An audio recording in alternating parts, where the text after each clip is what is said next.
tous, ravi d'être avec vous pour ce nouveau rendez-vous d'information sur Al-Oula. Voici les titres de l'actualité.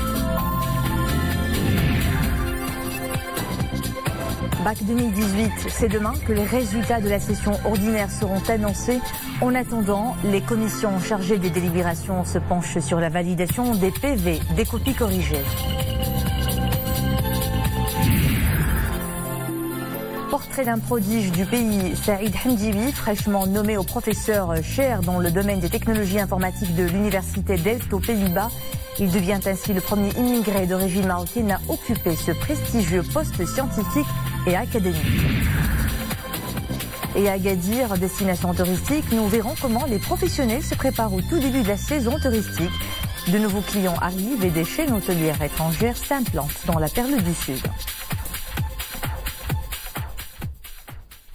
Mais d'abord, Sa Majesté le roi Mohamed VI a adressé un message de condoléances et de compassion au président de la République de Côte d'Ivoire, Alassane Dramane Ouattara, suite aux violentes inondations qui ont frappé Abidjan, faisant plusieurs victimes. Dans ce message, le souverain exprime au nom du peuple marocain et en son nom personnel au président ivoirien et à travers lui aux familles endeuillées et au peuple ivoirien frère ses sincères condoléances et l'expression de sa compassion et de toute sa solidarité dans ces terribles épreuves. Un conseil de gouvernement s'est tenu ce matin sous la présidence de Sadil Atmani. Au programme, l'adoption d'un projet de loi relatif à l'évaluation environnementale, tout comme deux autres projets de décret. Le premier est relatif à la composition et aux modalités de fonctionnement de la Commission nationale de coordination des mesures de lutte et de prévention contre la traite des êtres humains. Le deuxième modifie le décret portant réorganisation de l'Institut royal de formation des cadres de la jeunesse et des sports. Les futurs bacheliers retiennent leur souffle. C'est demain que les résultats seront affichés, les résultats de la session ordinaire. Ce sera à 10h sur Internet et à 17h dans les établissements scolaires.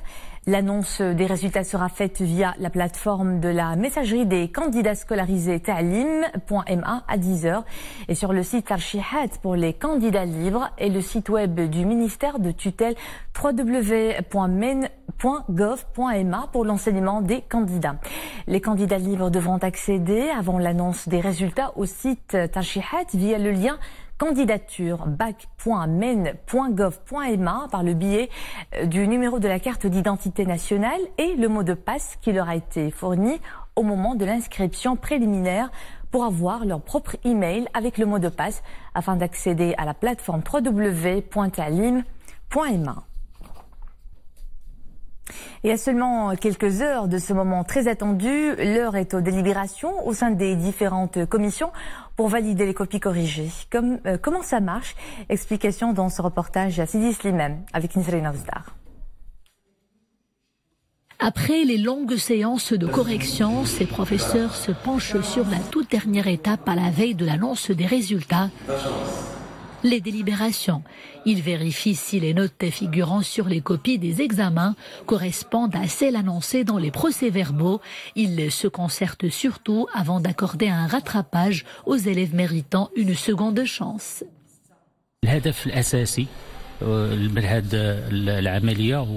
L'objectif de cette opération est de garantir un maximum d'équité en revoyant les copies et les procès-verbaux collectifs établis dans les différents centres régionaux.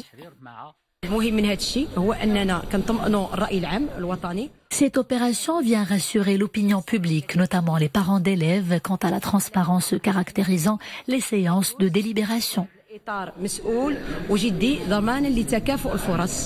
Dans la région Rabat-Salek-Netra, 2892 professeurs sont mobilisés pour garantir la réussite de cette opération et assurer l'égalité de traitement entre les candidats. Dans cette salle, la concentration est maximale car il y va de l'avenir des bacheliers.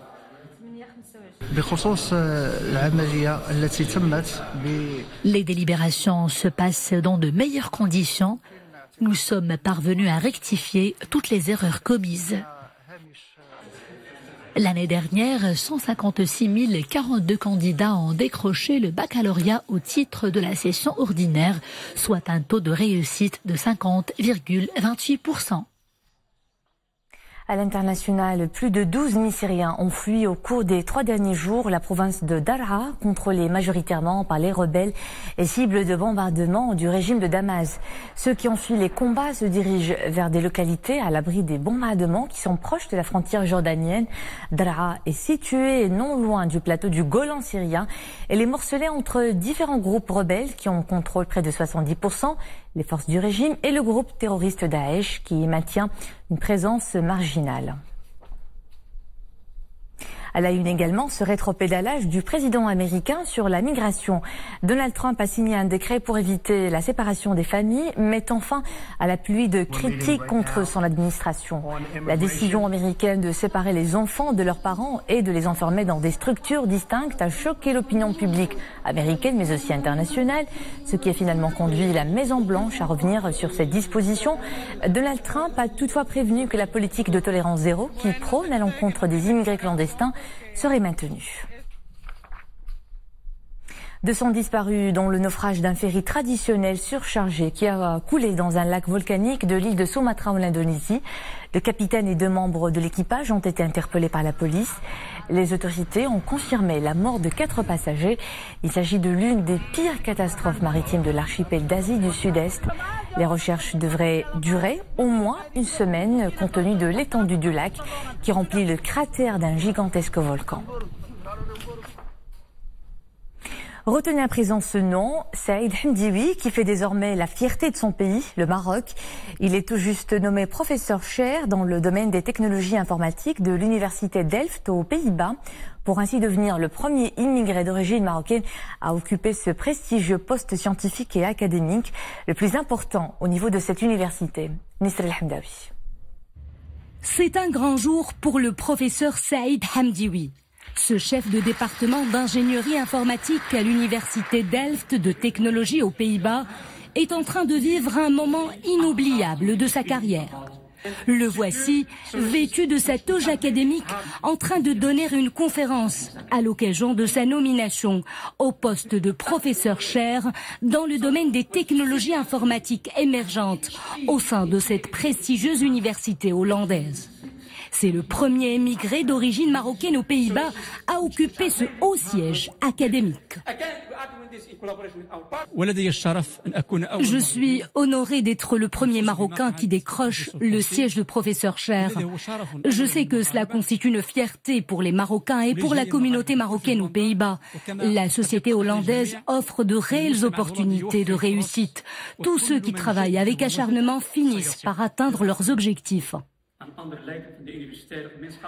Avant d'intégrer l'université Delft de technologie, ce natif de Nador avait occupé différents postes au sein de grandes entreprises internationales spécialisées dans la fabrication des puces informatiques aux États-Unis, en France et aux Pays-Bas. Son parcours professionnel force l'admiration des Marocains du monde. Tous les Marocains ressentent une grande fierté et sont admiratifs du parcours de Saïd Hamdioui.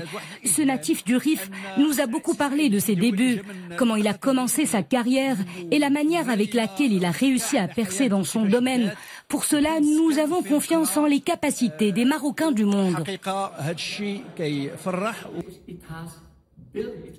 Ce prodige en technologie informatique a bien tracé sa carrière professionnelle. L'excellence a toujours été son but. Pour l'atteindre dans le pays d'accueil, il n'avait qu'une seule option, travailler dur et persévérer.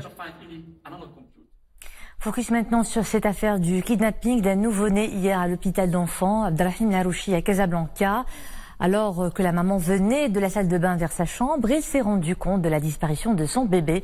Pour l'heure, les recherches se poursuivent pour l'interpellation de la personne accusée de cet enlèvement. Sarah Katir nous en fait le point. Quelques heures seulement après sa naissance, une petite fille a été volée de l'hôpital universitaire Abdelrahim Larouchi à Casablanca. Une femme installée seule dans la salle réservée aux femmes venant d'accoucher a enlevé le bébé avant de disparaître. Quelques minutes après mon départ de l'hôpital pour chercher des affaires, j'ai reçu un appel d'une proche m'informant de la disparition du nouveau-né, emporté par une inconnue prétendant être une proche.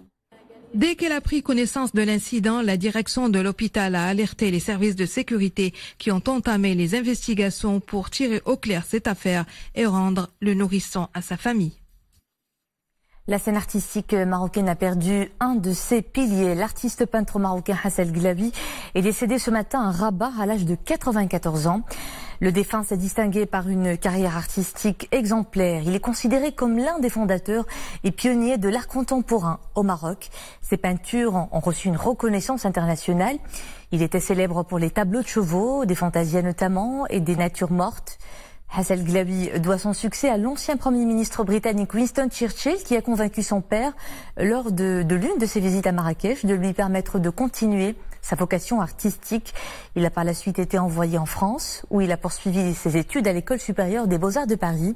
Le défunt avait organisé de nombreuses expositions au Maroc et à l'étranger, comprenant des tableaux dépeignant la réalité de son pays de façon générale et de Marrakech en particulier. Les obsèques du défunt ont eu lieu cet après-midi à la Zawiya Hassounia à Salé, après la prière d'Al-Asr. Nous sommes à Dieu et à lui, nous retournons. Les professionnels du tourisme se préparent à accueillir les premiers touristes de la saison. Certaines unités hôtelières font peau neuve et lancent des opérations séduction comme celle que nous allons voir à Agadir. Destination soucieuse d'attirer des clients issus de marchés comme ceux de l'Europe de l'Est ou encore en provenance du Royaume-Uni. Illustration dans ce reportage dont l'une des chaînes hôtelières espagnoles qui a choisi de s'implanter dans la perle du Sud. Agadir consolide sa capacité hôtelière. Après 7 mois de rénovation, la 3e unité d'une chaîne internationale espagnole réputée dans le monde ouvre ses portes. Une cure de jouvence pour cet établissement classé 4 étoiles et qui a nécessité un investissement de plus de 8 millions d'euros. Cet hôtel, il a 490 chambres et on vient d'investir plus de 8,5 millions d'euros. On train de refaire tout l'hôtel. On a refait les chambres, ce buffet que vous voyez ici. La rénovation, ça a duré à peu près 7 mois et on vient d'ouvrir, ça fait 1 mois et demi. Présente au Maroc via 2 autres unités, l'établissement hôtelier attire une clientèle diversifiée. 30% de clients, ce sont des Marocains.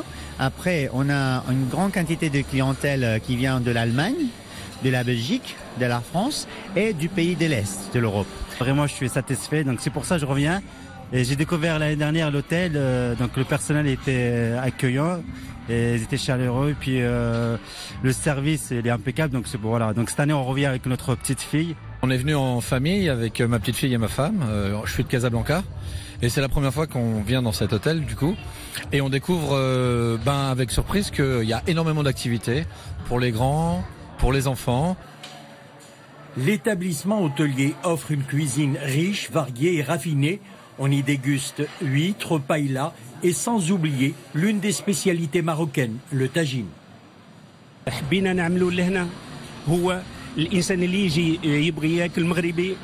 Nous proposons à nos clients également une cuisine marocaine faite comme à la maison.